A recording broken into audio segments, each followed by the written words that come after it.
Hi, I'm Maria Ingold. I'm here at Connected Media IP at NAB 2018, and I am here with Chuck Correll, who is the Senior Manager for Solution Marketing at Equinix. Hi. Welcome. Thank you. How has your NAB been so far? It's been terrific. We've had a lot of people coming to visit. We've had a terrific meeting so far with kind of some big brands, so That's good. we're really having a good show. Good. Yeah. So tell me a little bit about Equinix and what you do. Good question. So Equinix is the world's biggest data center operator. Wow. So we have 200 data centers around the world, and we think of ourselves as an interconnection platform. So instead of just being buildings that are sitting off somewhere with people putting servers in storage, we have interconnection to network service providers, cloud service providers.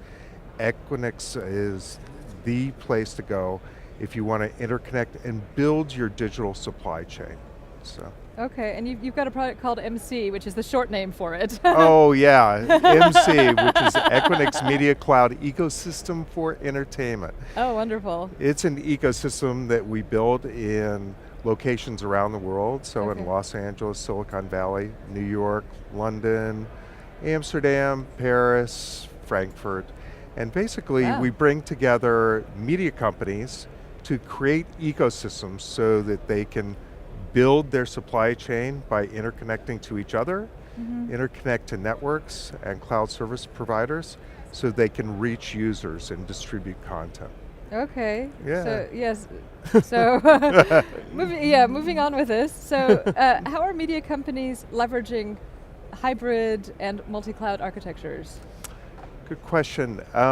So media companies are going through a real digital disruption phase now. Yeah. There's a lot of disruption going on, and they're moving from kind of traditional siloed production kind of supply chains into interconnecting each other with supply chains.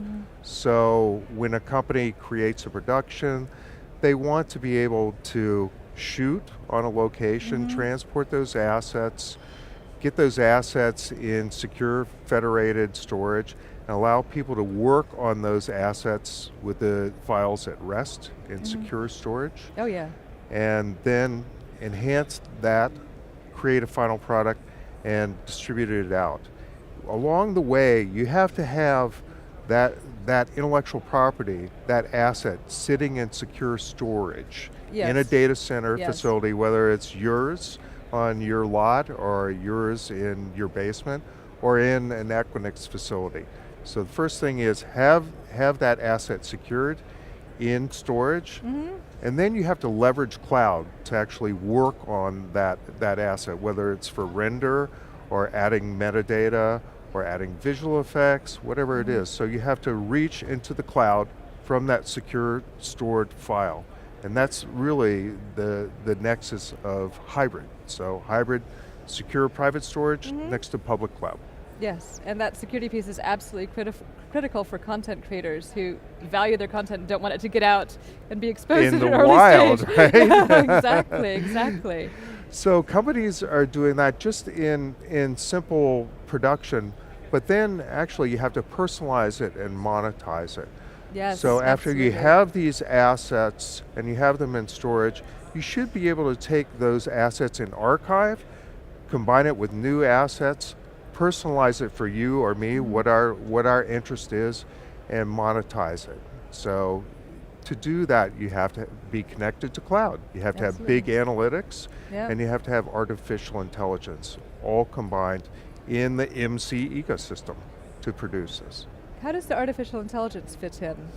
Artificial intelligence, when you look at viewing patterns and you can compare it to audience data. So for example, if you wanted to create an on-the-fly show that was targeted in Scandinavia for hockey, and you wanted to have hockey teams that were actually from Norway, Sweden, all of that, but personalized to their local hockey teams. You have to have artificial intelligence to look at the audience data, see what people want, see what they'll pay for, create those assets using new live assets and archived assets to create a show, and then send it out and distribute it on cloud. That's So, good. It sounds like it's a good piece of helping people monetize. It is. Yeah, excellent. So, yeah, another thing that you've mentioned is digital edge. Take me through what digital edge. What is digital edge? What is a digital edge? So the way we think about it is as these production and media and entertainment enterprise companies are standing up their architecture, their enterprise architecture. What they have to think about is not just, okay, I have my data right here where I can reach it in my basement, but really, where's the data, where are the files going to serve the most purpose? It should be out at the edge, whether that edge is out in various locations where it's going to be consumed, or locations where it has to be created, or both. You have to create an edge using people, locations, cloud, and data to say, I have to reach these people, I have to go to these locations, I have to use these clouds, and I have to monetize using this data and this data analytics. That could create a digital edge that's in Los Angeles, Silicon Valley, New York, and Hong Kong, for example, where you do render. Then you can extend that digital edge to where you do your distribution in Europe and various metros there. So that's your digital edge. It's where do you create, where do you consume, how do you distribute? So create, consume, distribute. Yeah. Sounds good. Yeah. Thank you so much for joining us today. You're welcome. And we look forward to seeing you next year and finding out even more about where the digital edge has taken you and taken your customers. Thanks, we appreciate it.